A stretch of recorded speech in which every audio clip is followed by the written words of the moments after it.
Buenas noches de nuevo. ¿Cómo se encuentran hoy todos? ¿Bien? ¿Están bien? ¿Disfrutando mucho el clima?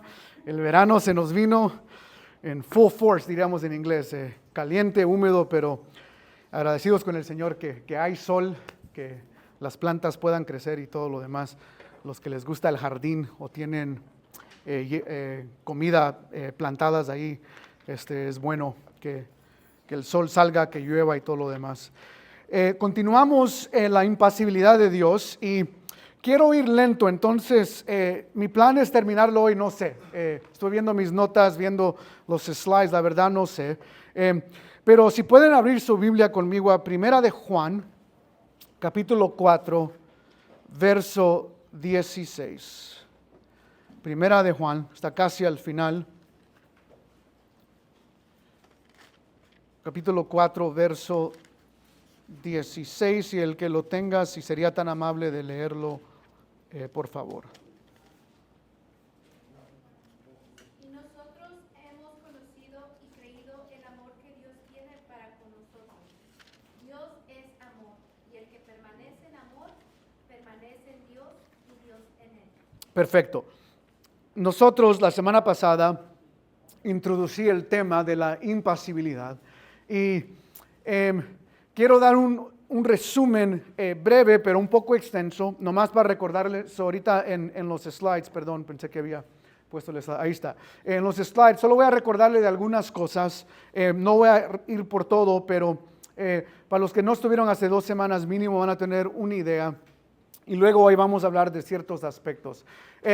Pero estamos en el 7º atributo, que es la impasibilidad de Dios. Y básicamente, en definición simple, Dios no tiene pasiones, no siente emociones o puede ser afectado emocionalmente. Esa es la idea de este atributo. Ahí pueden ver que puse una definición más clásica, más antigua de la Confesión de Westminster, que habla acerca de este mismo hecho de que Dios no tiene emociones, no tiene sentimientos. Y hace 2 semanas hablé de que hay muy pocos pasajes que en sí, a diferencia de la inmutabilidad, que hablan acerca de la impasibilidad de Dios, pero Números 23, 19, Primera de Samuel 15, 29 en sí, son los 2 pasajes que usan esta frase de que Dios no es hombre para que se arrepienta, que es un sentimiento, es que Dios pida perdón, sería una manera de definir esa palabra. Pero estos 2 pasajes son los únicos que nos dicen que Dios no se arrepiente. Y luego por extensión tenemos otros pasajes como Juan 4:24 que dice Dios es espíritu. La idea ahí es que Dios es espíritu, no es humano, habla de su esencia.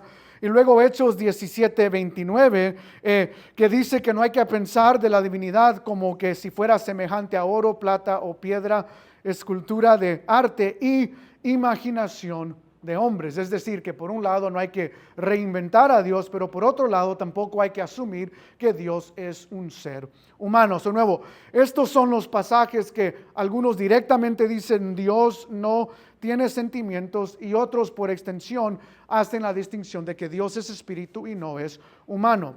Y luego, igual como la inmutabilidad, pasamos varios tiempo viendo estos pasajes, Génesis 6:6, Primera de Samuel 15:11, Éxodo 32:14, Amos 7:4 al 6, que todos muestran la idea de que Dios muestra emoción. O sea, y estos pasajes son los que yo llamo pasajes de acciones de Dios.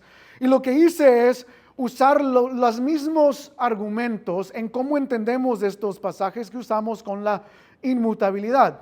Algo que vimos es, en primer lugar, esos pasajes usan lenguaje figurativo y aprendimos en la inmutabilidad de Dios que los ojos de Dios, los pies de Dios, es algo que se llama antropomorfismo, que son descripciones de Dios con características humanas. Y luego aprendimos que en estos pasajes de emoción, de que Dios dolió, de que Él se arrepintió, estamos hablando de antropopatismos, que son descripciones de Dios con emociones humanas. Uno es características humanas, otro es emociones humanas. Y luego vimos que lo mismo que inmutabilidad, Dios usa este lenguaje figurativo para mostrar intensidad. En otras palabras, Dios puede decir, voy a destruirlos, Pero para que el ser humano entienda la gravedad de su pecado, Dios usa el lenguaje como me arrepiento de haberlos hecho, para mostrar la intensidad o la gravedad del pecado. Y luego, igual que en la inmutabilidad, vimos que muchos de estos pasajes de acciones de Dios no muestran cambios de Dios, sino revelan el hecho de que Él tiene condiciones que son eternales, o yo les llamé universales, es decir, que Dios dice que para el pecado Él va a traer su justicia. Y cuando alguien se arrepiente de su pecado, Él va a mostrar misericordia. Esas verdades son eternales, nunca van a cambiar. Lo que cambia es el ser humano. Aquel que peca y no se arrepiente recibe justicia. Aquel que se arrepiente, de nuevo, no es que Dios fue conmovido, es que Él está siendo fiel a su atributo de misericordia. Entonces, esas son las ideas de lo que hemos estado viendo, lo que vimos hace 2 semanas. Y terminamos aquí. Y no voy a hablar de estos pasajes. Éxodo 25 dice que Dios es celoso. Romanos 12, 19 dice que Dios, la ira de Dios, habla de la ira de Dios, que la ira viene de Dios. Y primera de Juan 4, 16, que es el pasaje que leímos ahorita, que es el que muchos argumentan en cuanto a la impasibilidad de Dios en su esencia, es que el pasaje de primera de Juan 4, 16 dice, Dios es ¿qué? Amor. Y el amor, como tú y yo lo conocemos, es algo que es emocional. O sea, cuando alguien dice yo te amo, está expresando emoción, está diciendo que ama, que está expresando o sintiendo esta emoción. Y entonces, muchos específicamente han usado primera de Juan 4:16 y otros pasajes que hablan del amor para decir Dios es un Dios pasible, es decir, Dios en su esencia, antes de la encarnación de Cristo, Dios en su esencia, Él es un Dios que siente amor. Y si Él siente amor, entonces Él es un Dios que también puede sentir dolencia y todo lo demás. Y entonces, lo que yo quiero hacer en base a lo que hemos hablado, porque hay varios argumentos que nos muestran la impasibilidad de Dios, lo que yo quiero empezar a mostrarles hoy es 5 principios hermenéuticos de por qué nosotros y por qué los siglos pasados entendían que Dios es un Dios que no tiene emociones, no tiene pasiones, aún en base a pasajes como este. Ahora, ¿qué es la hermenéutica? ¿Con qué se come? Eso, no es un taco, no es comida. Vamos a ver si, ok, lo voy a deletrear aquí. La hermenéutica es básicamente el método que nosotros usamos para interpretar la Biblia. O sea, ¿cómo leemos la Biblia? ¿Cómo leemos la Biblia? ¿Cómo la estudiamos? ¿Cómo la interpretamos? Y hay varios argumentos en base a qué metodología, pero la idea aquí es cómo leemos la Escritura. Y entonces, en cuanto a la impasibilidad, yo quiero darles 5 maneras de cómo debemos leer la Escritura cuando entramos en pasajes donde habla de la esencia de Dios como no teniendo emociones, y luego pasajes que dicen que Dios tiene emociones. So, el principio hermenéutico número 1 es este. Priorizamos pasajes que hablan de la esencia de Dios sobre pasajes que describen las acciones de Dios. Ahorita voy a explicar a qué me refiero con eso. En otras palabras, yo le estoy diciendo que nosotros debemos priorizar estos pasajes que dicen Dios no se arrepiente, que Dios no es hombre para mentir, para arrepentirse, y debemos priorizar estos pasajes de esencia de Dios sobre los pasajes que hablan de las acciones de Dios. Esta no es idea mía, no es idea propia. Samuel Renningham tiene un libro de introducción que está en español, se llama Dios sin pasiones. Yo lo recomiendo mucho porque no es muy académico, es bien simple de seguir, de leer, de entender. Si quieren leer un poco más acerca de esto, muchos de los libros son académicos, pero el de él es muy fácil de seguir. Pero él dice lo siguiente: los pasajes que nos describen la naturaleza de Dios controlan el modo en que leemos los pasajes que describen a Dios en el lenguaje de las características y experiencias humanas. Por ejemplo, vayan conmigo a Proverbios 15:3. Esta es la idea que quiero que entiendan. ¿A qué me refiero yo con priorizar pasajes que hablan de la esencia de Dios sobre las acciones de Dios? O lo que Renihan dice en cuanto a los pasajes de la naturaleza de Dios controlan los pasajes que describen a Dios en lenguajes humanos. Si alguien puede leer Proverbios 15:3. Los ojos de Jehová están en todo lugar, mirando a los malos y a los buenos. Ok, perfecto. La idea aquí es, Juan 4:24 dice, Dios es espíritu.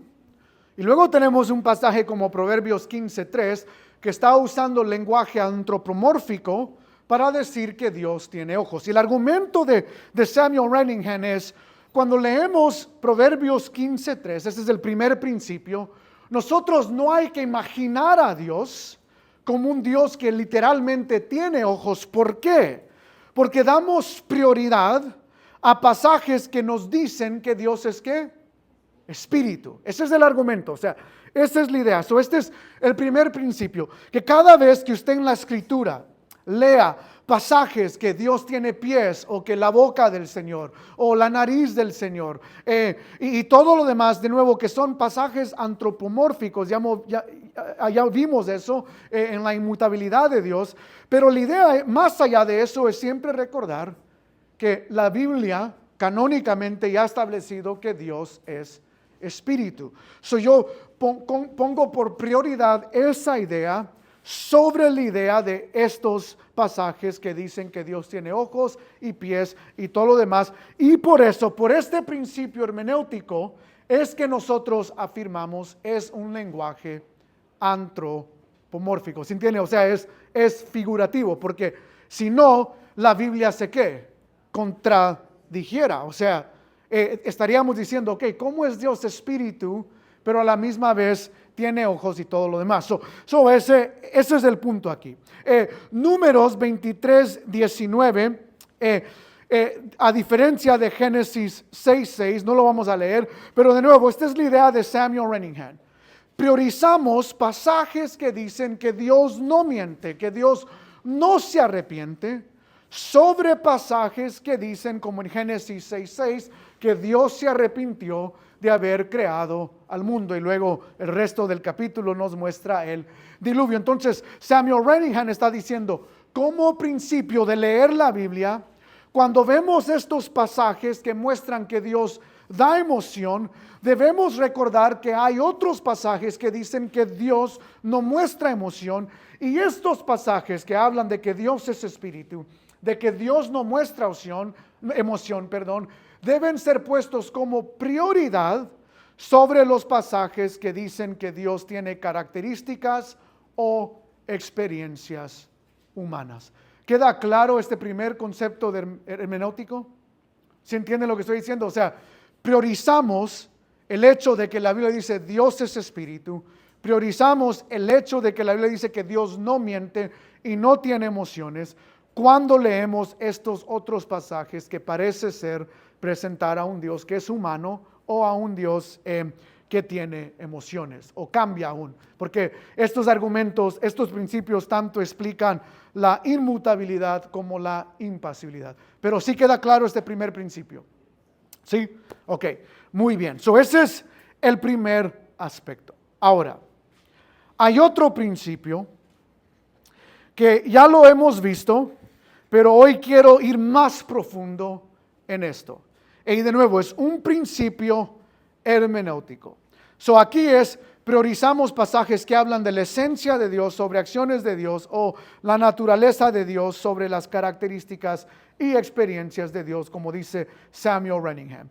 Principio hermenéutico número 2. ¿Cómo leer la Biblia cuando vemos la inmutabilidad o la impasibilidad? Ya he hablado de esto. Pero el segundo principio es, priorizamos lo literal sobre lo figurativo. de nuevo, hay pasajes que literalmente nos están diciendo Dios es espíritu. Hay pasajes que literalmente nos está diciendo Dios no es hombre para que mienta, ni hijo de hombre para que se arrepienta. O sea, literalmente eso es lo que dice el texto. Y de la misma manera, hay pasajes, de nuevo, siguiendo el ejemplo del slide anterior, donde dice que Dios tiene ojos o que Dios se arrepiente, pero esos los tomamos como figurativos, es decir, en cuanto a la impasibilidad, lo tomamos como un antropomorfismo y lo tomamos de esa manera porque, de nuevo, estamos priorizando los pasajes que hablan literalmente de que Dios no siente estas emociones sobre los pasajes que figurativamente están usando este lenguaje para mostrar intensidad y para que nosotros entendamos por qué el castigo fue severo. Que de nuevo, recuerden, por eso ves que este lenguaje se usa, por eso existe el lenguaje figurativo, por el hecho de que Dios quiere comunicar algo y la única manera que lo puede hacer es usando lenguaje figurativo. Pero ese lenguaje figurativo no está hablando literalmente de cómo es Dios. Hay pasajes que nos dicen cómo es Dios en su esencia. Esto ya lo hemos hablado. Yo creo que la repetición, nos ha ayudado a recordar y nos ha ayudado a entender a qué me refiero con este lenguaje figurativo y por qué lo usa el Señor en la Escritura. Pero sin embargo, y este es el dilema, lo mencioné la semana pasada. El dilema es que aunque artículos o escritos más antiguos como el Westminster, la Confesión de Westminster, aunque existen libros puritanos como el de Stephen Charnock que hablan acerca de inmutabilidad e impasibilidad, estos autores nunca nos dieron una expresión extensiva, aunque Stephen Charnock un poco, pero aún, por ejemplo, los reformadores hablan de esto, pero no dan una expresión extensiva. Los padres de la iglesia hablan de esto, pero no dan una expresión extensiva. Y la razón por ello es porque, como les dije la semana pasada, o hace 2 semanas, la idea de un Dios emocional inicia en los 1900. O sea, a través de la historia de la iglesia, nadie nunca ha pensado en el hecho de que Dios sea emocional o sienta emociones hasta muy recién. Y por lo tanto, hay muchos que nunca han definido estos términos en la historia de la iglesia como, no lo han definido o han dado un argumento para la impasibilidad o la inmutabilidad. Y parte de ellos porque no había nadie diciendo lo que hoy se escucha, de que Dios siente, de que Dios tiene emociones en su esencia. Y por lo tanto, uno de mis favoritos teólogos nos hace pensar en algo. D.A. Carson, todo lo que yo le acabo de decir, D.A. Carson lo está refutando.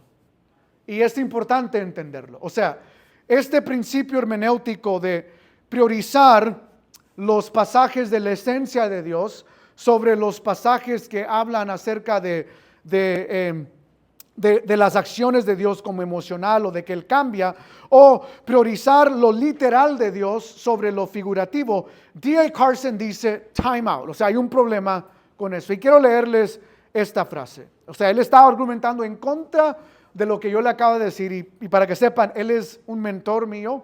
Lo conocí en Chicago, hemos almorzado, cuando le escribo, él, hasta el día de hoy me contesta. O sea, es un mentor, es mucho más sabio que yo, pero estamos en desacuerdo con esto y otras cosas como los dones y otras cosas que tenemos diferencia. Pero es importante lo que él dice aquí. Y ahorita quiero explicarlo, lo que él está diciendo aquí. Él dice, el problema metodológico del argumento de la impasibilidad divina es que selecciona determinados textos de la Escritura, lo que yo acabo de hacer, en concreto los que insisten en la soberanía inmutabilidad de Dios, construyen un esquema teológico sobre la base de esos textos seleccionados y a continuación utiliza ese esquema para filtrar todos los demás textos, en particular los que hablan de las emociones de Dios, estos últimos textos, bien filtrados, se tachan de antropomorfismos y se descartan. So, este es el argumento de Carson. No podemos simplemente, por querer hacerlo, por ejemplo, leer, y se arrepintió Jehová de haber hecho hombre en la tierra y le dolió en su corazón, y decir, oh, eso es un antropopatismo, y lo dejamos. No, él está diciendo, realmente tenemos que pausar y pensar qué nos está enseñando ese pasaje acerca de Dios. Y Carson toma una postura en el medio en cuanto a las emociones de Dios.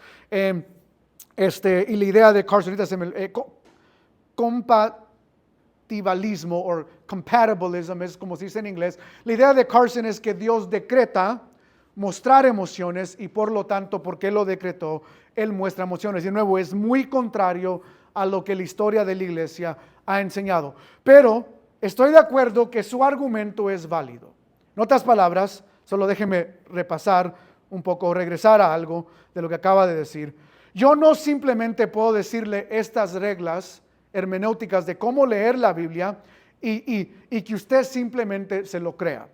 Tenemos que ver, ¿acaso hay una razón por leer la Biblia de esta manera? Y eso es lo que Carson está argumentando. Carson está argumentando que hay un gran peligro de simplemente leer la Biblia de esta manera y cuando lleguemos a estos pasajes como asumir que no tienen un significado profundo y decir, oh, eso es antropopatismo, y brincamos al próximo versículo. Yo estoy de acuerdo con lo que él está diciendo, no estoy de acuerdo con la conclusión.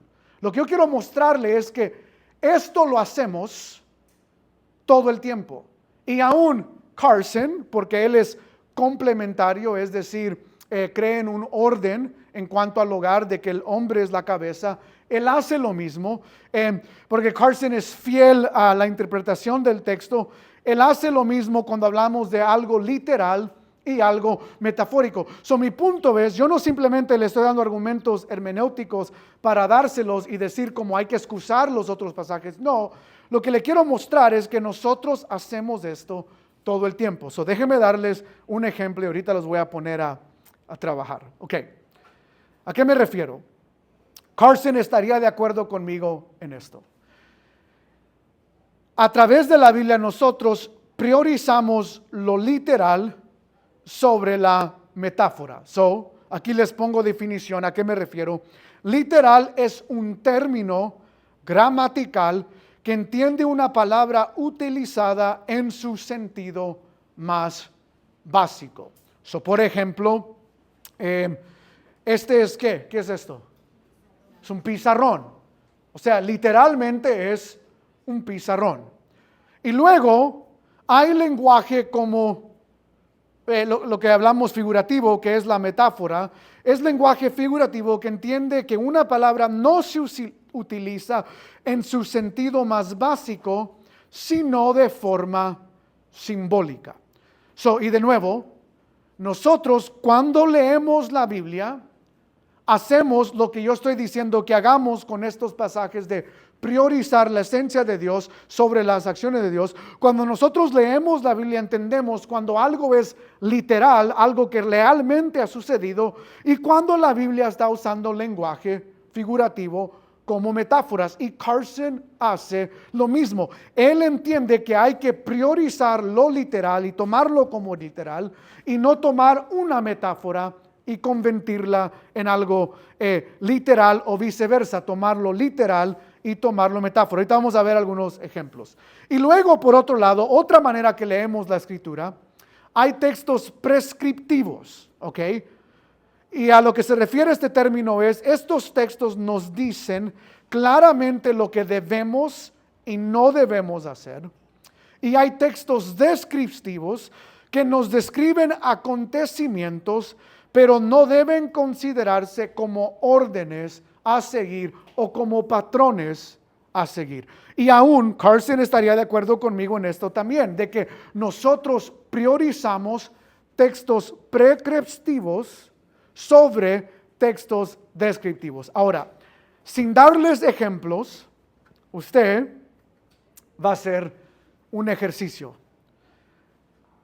Voy a darle unos, 5 a 10 minutos para hacer este ejercicio. Lo pueden hacer en grupo, los solitarios, pero para los que están escuchando esta grabación, esta es la pregunta. Quiero que lean Éxodo 14, 21 al 22, y usted me va a decir si este pasaje es literal o una metáfora. Y luego quiero que lea Isaías 66, 13 y que me diga si este pasaje es literal o metáfora. Y de nuevo, en la segunda categoría, si algo es prescriptivo o descriptivo, quiero que lea 1 de Timoteo 2, 11 al 13 y usted me diga si es prescriptivo o descriptivo. Y luego Jueces 4, 1 al 4 y que usted me diga si esto es prescriptivo o descriptivo. Voy a darle de nuevo unos 5 a 10 minutos por ahí para que lea estos pasajes y si quiere apuntarlo ahí en un lugar o si tiene buena memoria para decir qué es literal o metafórico. Ahí están los pasajes. De nuevo, lo literal es simplemente hablando de algo que básico y luego la metáfora, algo que es una metáfora, sería la idea de algo que se está usando simbólicamente. Prescriptivo, algo que hacer o no hacer. Descriptivo, algo que está describiendo algo. De nuevo, usted lea esos pasajes y ahorita le voy a explicar a qué me refiero, porque estas ideas de leer la palabra nos ayudan a nosotros a entender los principios hermenéuticos que he establecido.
Ok, ¿cuántos tienen respuesta a la primera sección?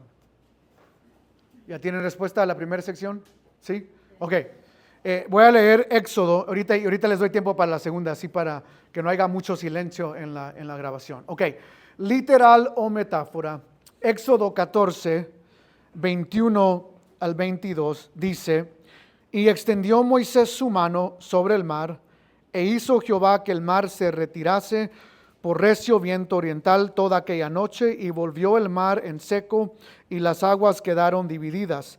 Entonces los hijos de Israel entraron por en medio del mar en seco, teniendo las aguas como muro a su derecha y a su izquierda.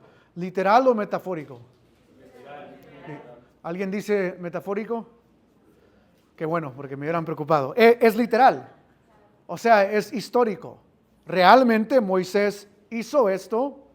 El mar se abrió y Israel cruzó el mar. Ahora, nosotros, de nuevo, Carson está correcto que yo no simplemente puedo decir que hay que tomar los pasajes, o Samuel Renningham decir que debemos tomar y dar prioridad a pasajes que hablan de la esencia de Dios sobre pasajes que hablan acerca de las acciones de Dios. Y está correcto, pero el punto es, lo hacemos porque una y otra vez cuando leemos la Biblia damos prioridad a ciertas verdades. Y entonces, Carson estaría de acuerdo conmigo de que si alguien y gente hace esto, toma este pasaje y lo hace una metáfora. cuando lo predica. ¿En qué sentido? Dios quiere que tú cruces tu mar rojo. Dios tiene una bendición para ti, pero tú tienes que creer. Extiende tu mano, cruza el mar de depresión, cruza el mar de ansiedad, cruza el mar de divorcio, lo que sea. ¿Sí entienden? Eso es que tomar algo que literalmente sucedió, aplicarlo o predicarlo de una manera simbólica, y Carson diría, igual que yo, eso está mal. Porque hermenéuticamente este pasaje no es simbólico, es literal. Que un grupo de personas realmente cruzaron el mar, y el punto del pasaje no es enfocarnos en nosotros cruzar nuestros mares rojos. El punto del pasaje es reconocer la grandeza de un Dios milagroso, que es muy diferente. O sea, y por lo tanto, de nuevo, la idea es damos prioridad a cómo hay que leer el texto, que es literalmente, no es metáfora. Ahora, obvio, ya contestamos la segunda pregunta, pero quiero ir a Isaías 66:13, y si alguien está ahí, si lo puede leer en voz alta. Isaías 66:13. Bueno, yo llegué primero. Dice, como aquel a quien consuela su madre, así os consolaré yo a vosotros, y en Jerusalén tomaréis consuelo. Ahora, ¿literal o figurativo? O metáfora, perdón. Metáfora. Para darles contexto, el verso 12 dice, porque así dice Jehová. Entonces, Dios está hablando y Él dice, ¿cuál es la metáfora? ¿Qué está usando Dios? ¿Cómo se está describiendo? Como una madre. El error sería, y de nuevo Carson estaría de acuerdo conmigo, de tomar Isaías 66:13 y solo para que sepan, hay personas que hacen esto. Dios, ¿han escuchado hoy en día? Dios es padre, ¿y qué? Y madre. O sea, el mundo transgénero le encanta estos pasajes. Y en vez de tomarlos como son, que es una metáfora, lo toman literal, le dan un significado hermenéutico que no existe en el pasaje. La idea del pasaje es, Dios está diciendo, ¿cómo sabemos en primer lugar que es una metáfora? Por la palabra ¿cómo? ¿Cómo? O sea, comparación con algo. Dios no está diciendo yo soy madre, sino como aquel a quien consuela a su madre. Esa es la ilustración. Así como una madre, nosotros podemos imaginarnos a una madre que consuela a sus hijos. De la misma manera, Dios, como una madre, va a consolar a Jerusalén.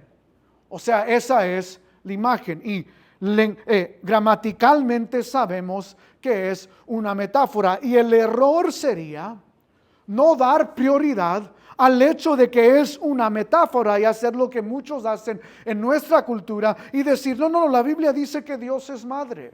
Jesús mismo dice que Él es como una madre gallina. Y de nuevo, entonces, Dios no solo es madre gallina. ¿Sí entienden el dilema? Pero hay muchos que hacen esto. Y de nuevo, siempre que leemos la Biblia, nosotros damos prioridad al lenguaje como se está usando. Damos prioridad a lo literal y damos prioridad a lo metafórico, y el error es confundir las dos cosas. Y de la misma manera es un error hermenéutico decir que los pasajes que hablan de la esencia de Dios no tienen importancia cuando vemos los pasajes que hablan acerca de las acciones de Dios. Por eso les dije, yo quiero comprobarle a usted de que esto lo hacemos todo el tiempo. Estoy de acuerdo con mi mentor. Tenemos que pensar más allá de simplemente decir, bueno, es un antropopatismo, pero no es lo que yo estoy haciendo. Le estoy dando un modelo a seguir que una y otra vez debemos hacer cuando leemos la Escritura. Ahora, les voy a dar otros 5 minutos para que vean estas próximas secciones y usted me va a decir si es prescriptivo o descriptivo.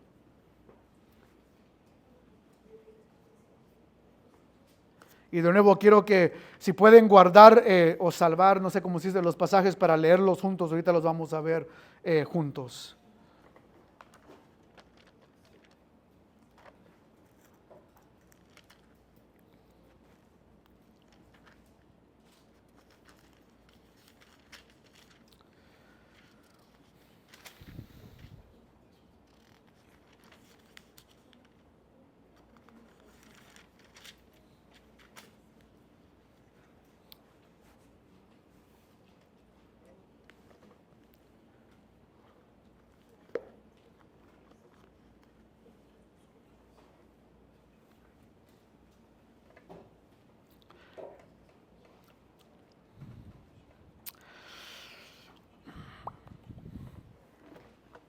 Ok.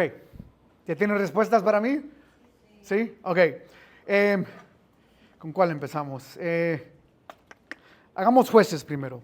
Jueces 4, 1 al 4. Si alguien lo tiene, lo puede leer en voz alta. Sí, dice, después de la muerte de Ahor, los hijos de Israel volvieron a hacer lo malo ante los ojos de Jehová. Y Jehová los vendió en mano de Jabín, rey de Canaán, el cual reinó en Azor. Y el capitán de su ejército se llamaba Sísara, el cual habitaba en Haroset Goim. Entonces los hijos de Israel clamaron a Jehová, porque aquel tenía 900 carros helados y había oprimido con crueldad a los hijos de Israel por 20 años. Gobernaba en aquel tiempo a Israel una mujer, Débora, profetisa, mujer de lapidores. Ok, perfecto. Y alguien lea primera de Timoteo 2, 11 al 13. La mujer aprende en silencio, con toda sujeción, porque no permite a la mujer enseñar, ni ejercer dominio sobre el hombre, sino estar en silencio. Porque Adán fue formado primero, después Eva. Ok, perfecto. Y el 14, Adán no fue engañado, sino que la mujer siendo engañada incurrió en transgresión. Ok, pregunta, ¿cuál es el pasaje descriptivo? Jueces. ¿Y cuál es el prescriptivo? Primera Timoteo. Ok, ahora, los escogí a propósito. Cuando lo que vemos en la Biblia es que la Biblia nos describe eventos, nos describe acontecimientos. Por ejemplo, Jesús le dice a Pedro, camina en el agua. Y eso es lo que me refiero. De nuevo, hay una manera de leer estos pasajes. Nosotros priorizamos los pasajes prescriptivos sobre descriptivos. Sería un error, y yo lo he cometido, lo cometí en un campamento de jóvenes en mis tiempos súper pentecostales. Tuvimos un tiempo estaba en un campamento de jóvenes, tenía yo a los junior high, a los de séptimo y octavo grado, en mi cabaña, y entonces tuvimos un tiempo de receso donde teníamos que pasar tiempo juntos, leyendo la Biblia, orando, lo que sea. O sea, yo como líder tenía la opción de hacer lo que quería, y yo dije, ¿por qué nadie camina en agua? Le pregunté a los chiquillos, ¿verdad? Y me dicen, pues yo no sé, es que solo eso era Jesús, el único que puede. Y I'm like, no, porque no tenemos fe. Y los llevé al río, y la hora que tenía que pasar tiempo con ellos, no le miento, o sea, uno tras uno a ver quién tiene fe, y camina sobre el agua. Y lo hicimos por 1 hora. Y obviamente nadie caminó en agua. ¿Cuál es el error?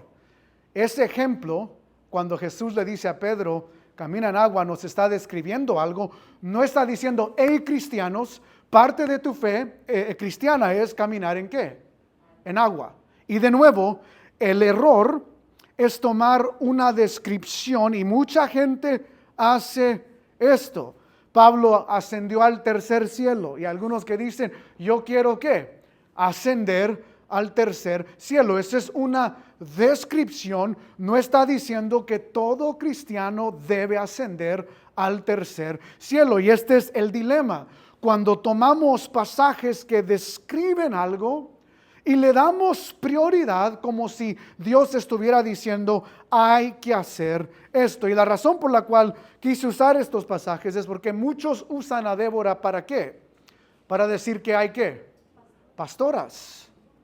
Oh, Débora fue juez, es juez. Esto no es contexto de iglesia, no es contexto de eclesiología. Y lo que este pasaje muestra es que Dios usa ¿qué? A las mujeres. Pero en ningún caso debemos usar a Débora, a Esther, las mujeres del Nuevo Testamento como Febe, a Chloe y otras para decir, pueden haber pastoras, porque en el ministerio de Jesús habían mujeres, en el ministerio de Pablo habían mujeres, porque Débora fue una juez, aún fue profetisa, y todo eso es sí, amén, pero comprueba de que Débora como mujer fue usada por Dios, y ese es el mensaje, de que las mujeres son usadas por Dios. Pero dentro de la iglesia tenemos un pasaje prescriptivo, donde Pablo dice, no permito que una mujer enseñe, que ejerza autoridad, y Pablo lo liga al al hogar. O sea, lo liga, no simplemente lo dice, sino que lo liga al inicio de que primero Adán fue formado y después Eva. Entonces el punto es que Pablo está enseñando una idea complementaria de que hay roles entre hombres y mujeres, y estos roles son roles en el hogar, pero también son roles en la iglesia local. Y de nuevo, este es el dilema. Cuando nosotros tomamos un pasaje que es prescriptivo y decimos, no importa, y lo cambiamos a algo que fuera descriptivo, y luego para argumentar en contra de esa enseñanza clara, usamos pasajes descriptivos como si fueran prescriptivos. Y de nuevo, Carson diría, no hay que hacer eso.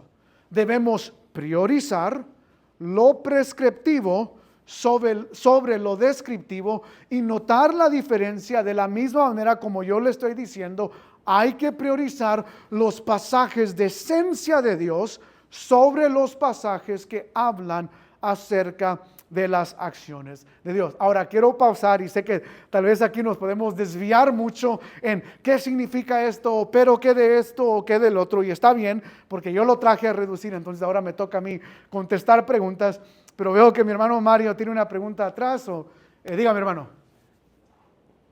¿Tenía pregunta o nomás estaba estirándose? Estirando, pensé que tenía pregunta. Bueno, dije yo, ya vienen las preguntas, perdón. ¿Alguien tiene una pregunta en cuanto a esto? Yes. Pues yo estoy de acuerdo con todo. Ajá. Literal, metáfora, prescriptivo, descriptivo. Y que hay que interpretar la Biblia de acuerdo a su contexto y forma literal. Ujú. Por ejemplo, si es hipérbole, es un hipérbole. Yep. Muy bueno. Pregunta.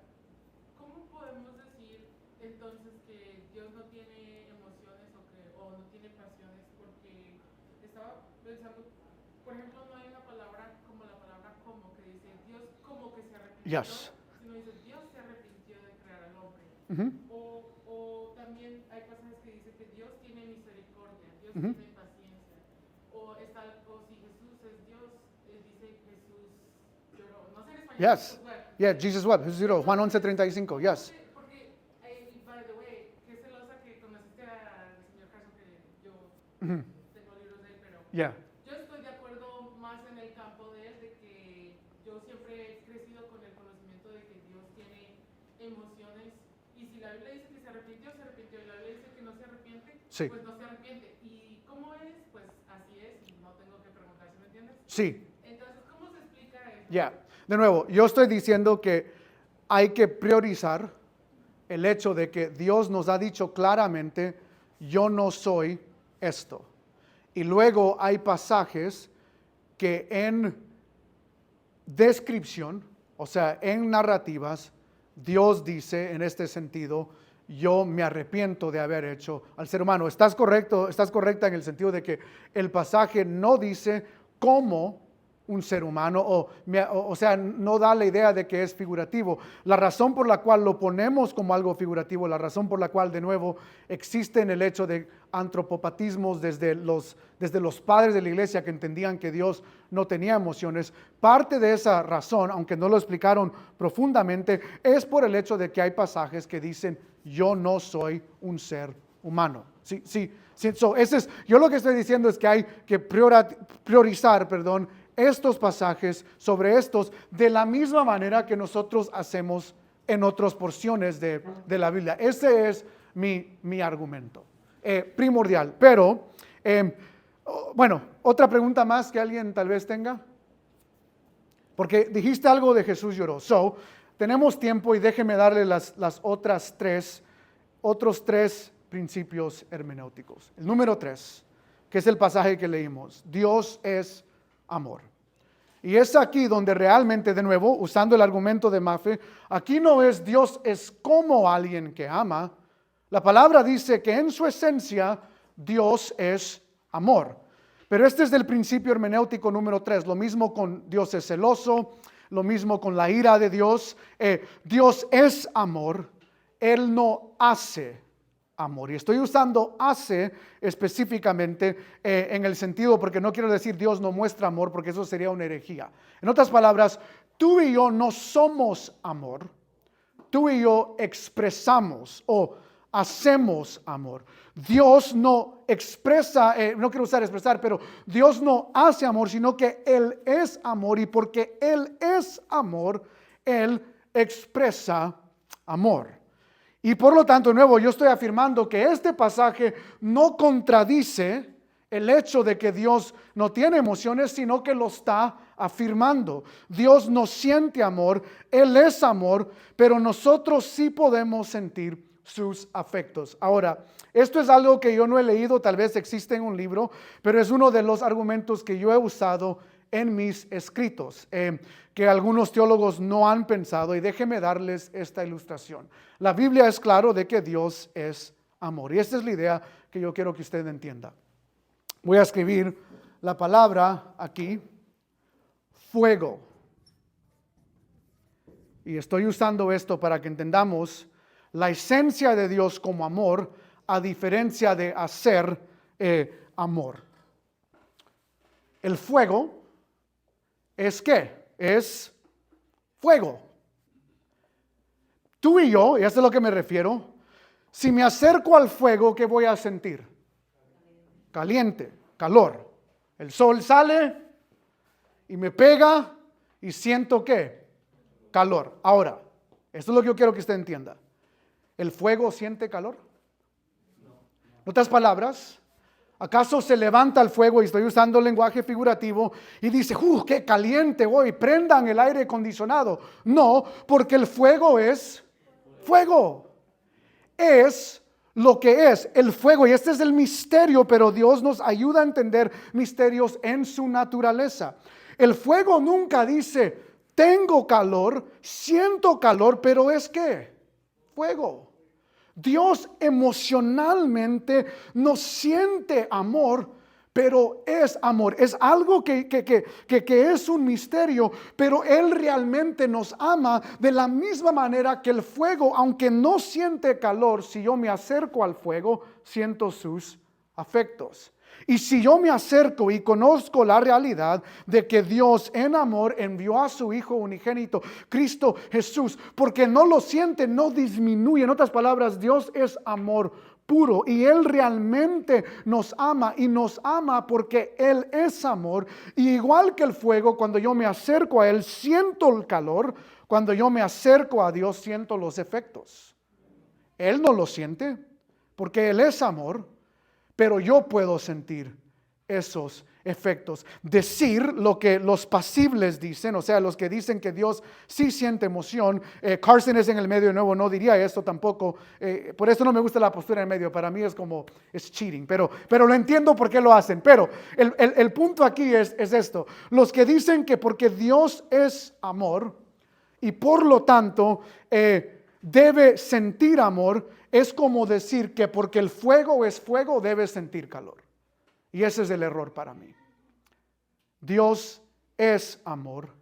Él no hace amor. No tiene ese sentimiento. Él es. Y de nuevo, eso para mí es buenas noticias, porque nos recuerda, y por eso derriba esto, de que el amor de Dios es estable.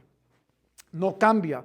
No puede ser conmovido, no puede cambiar, no puede ser variado, y no puede ser forzado a cambiar, porque Él es estable. Dios es amor, de la misma manera que el fuego es fuego. Esa es la ilustración que yo le puedo dar, y nosotros tenemos que entender este aspecto. Dios es amor. Él no hace amor. Nosotros no somos amor, no somos la esencia de amor, pero sí podemos hacer o expresar esta idea de amor. Ese es el punto. Dios nos ama, y sí nos ama, pero es de una manera muy distinta, y es de una manera pura, es un amor puro y perfecto. Ese es un aspecto. Y de nuevo, muy bueno el pensar, porque eso es lo que así es como debemos estar pensando, como Maf está pensando. Y ahora, ella mencionó otro pasaje, y eso es muy importante, que es el principio cuarto de la hermenéutica. En su encarnación, Dios, o encarnado, sí siente. En otras palabras, la encarnación no niega el hecho de que Dios es impasible, lo afirma. afirma de que Dios no tiene sentimientos, no tiene emociones. De nuevo aquí quiero leerles: haya pues en vosotros este sentir que hubo también en Cristo Jesús, el cual, siendo en forma de Dios, no estimó el ser igual a Dios como cosa que aferrarse, sino que se despojó a sí mismo, y aquí está la frase, tomando forma de siervo, hecho semejante a los hombres. Y de nuevo aquí la idea es: antes de la encarnación, Cristo no era ¿qué? Hombre. Se hizo hombre. Y por lo tanto, en su humanidad, Juan 11:25, el pasaje más corto de toda la Biblia, memoríceselo, puede decir hoy: me aprendí un versículo, llámele a su mamá, hey mami, aprendí un versículo. Ok, Jesús lloró, Juan 11:25. Pero esta es la idea: en su humanidad, Jesús llora. Pero en su deidad, en su divinidad, antes de su encarnación, ¿lloraba Jesús? No. Muchos dicen: ay, está llorando Dios porque está ¿qué? Lloviendo. Y aunque es una idea que tal vez aún a los niños les puede fascinar, hermanos, cuando llueve no es que Dios está llorando. Dios en su esencia divina no llora. Y precisamente Jesús, por ejemplo, tiene hambre. ¿Por qué? Porque se encarnó. ¿Duerme Jesús en su encarnación? ¿Duerme en la eternidad? No, hay pasajes que dicen que Dios no duerme. Pero en su humanidad Jesús se cansó, Jesús sintió dolor, Jesús realmente lloró. Pero en su divinidad, antes de su encarnación, Jesús no lloró. De nuevo, pasajes como la encarnación, de nuevo, no muestran a un Dios emocional, muestran todo lo contrario. Afirman de que Dios ontológicamente, en su ser divino, nunca lloró y por lo tanto tuvo que encarnarse. ¿Para qué? Para llorar, para ser latigado, para sentir dolor. Y ahorita el último principio, algo que ya hemos hablado, pero es importante recordar: Dios siempre es lo que es. Y esto para mí debe convencerle. Y voy a poner aquí dolor. Si Dios siente dolor, ¿qué estamos diciendo en base a este principio?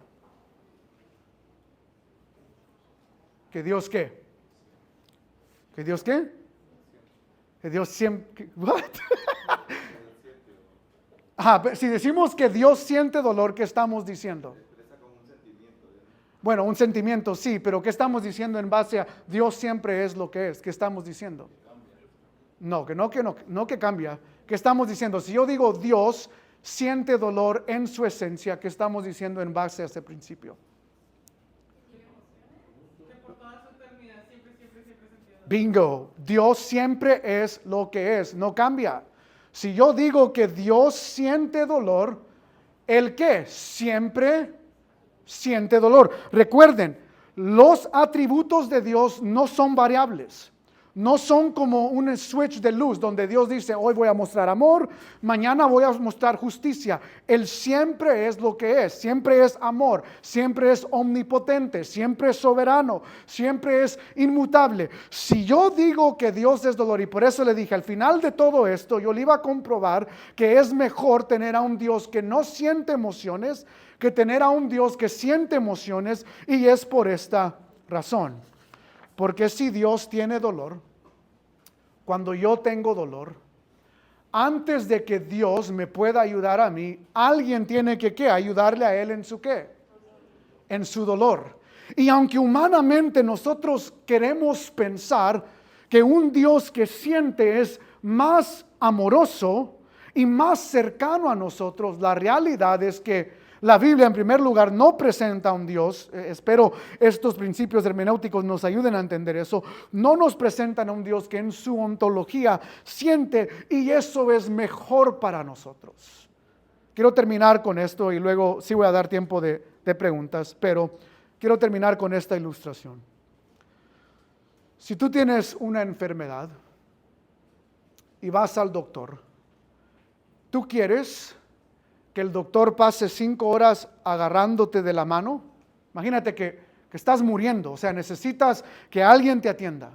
Tú quieres a un doctor que simplemente te agarre de la mano y diga, ay, siento tu dolor. Y que llore contigo. Y que eche lágrimas contigo. Y que diga, yo entiendo lo que tú estás pasando. O que agarre sus utensilios y que empiece a hacer cirugía. Yo creo que todos diríamos, yo no quiero que el doctor llore conmigo por 10 minutos, 20 minutos.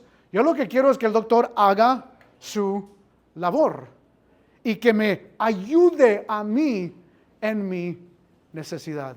Y hermanos, cuando pensamos en un Dios impasible, no es un Dios que no se preocupa por nosotros, no es un Dios que no nos ama. Él nos ama y nos ama de una manera mayor por el hecho de que nos siente amor. Él es amor. Y la razón por la cual un Dios impasible es mejor que un Dios pasible que siente, porque en mi momento de aflicción yo puedo estar seguro que tengo a un consolador que puede venir a mi rescate y darme refugio.